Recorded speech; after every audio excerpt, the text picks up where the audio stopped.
হাইয়া আলাল ফালাহ। দাদু দাদু চুপ থাকো দাদু, আজানের সময় কথা না বললে আজানের জবাব দিতে হয়। আল্লাহু আকবার, আল্লাহু আকবার, লা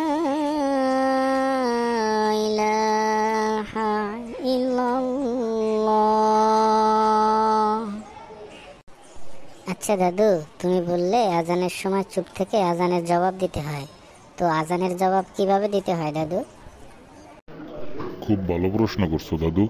মুসলিম শরীফের একটা হাদিসে আসছে, মহানবী সাল্লাল্লাহু আলাইহি ওয়াসাল্লাম বলছেন যে মুয়াজ্জিন যা বলে তোমরাও তার অনুরূপ বলবে, তাহলে আজানের জবাব দেওয়া হয়ে যাবে। শুধুমাত্র হাইয়া আলাস সালাহ এবং হাইয়া আলাল ফালাহ যখন বলে তখন তোমরা লা হাওলা ওয়ালা কুওয়াতা ইল্লা বিল্লাহ পাঠ করবে। আচ্ছা দাদু, তাহলে কি মুয়াজ্জিন আল্লাহু আকবার বললে আমরাও কি আল্লাহু আকবার পাঠ করব? দাদু ঠিক তাই। এবং আশহাদু আল্লা ইলাহা ইল্লাল্লাহ এবং আশহাদু আন্না মুহাম্মাদুর রাসূলুল্লাহ এই জায়গায়ও আমাদের মুয়াজ্জিন যা বলে তাই পাঠ করা হাদিস সম্মত। আচ্ছা দাদু, আজানের জবাব দিলে আমরা কি ধরনের নেকি বা সওয়াব পেতে পারি? এইটাও খুব ভালো প্রশ্ন করছো। শোনো, আজানের জবাব দেওয়া ওয়াজিব, আর আজান ইকামতের মাঝে যে কোনো দোয়া ফিরিয়ে দেওয়া হয় না। আর জান্নাতে যাওয়ার ছোট ছোট আমলের মধ্যে হচ্ছে আজানের জবাব দেওয়া একটি। নবী করিম সাল্লাল্লাহু আলাইহি সাল্লাম বলছেন যে ভালোভাবে আজানের জবাব দিবে সে জান্নাতে যাবে।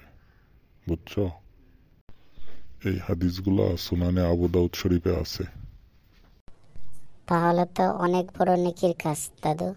এখন থেকে তো তাহলে আমি আর আজানের জবাব দিতে বলবো না ইনশাল্লাহ। আচ্ছা ঠিক আছে দাদু, তোমাকে আমি থামিয়ে দিয়েছিলাম আজানের কারণে। কি বলতে আসছিলে তুমি?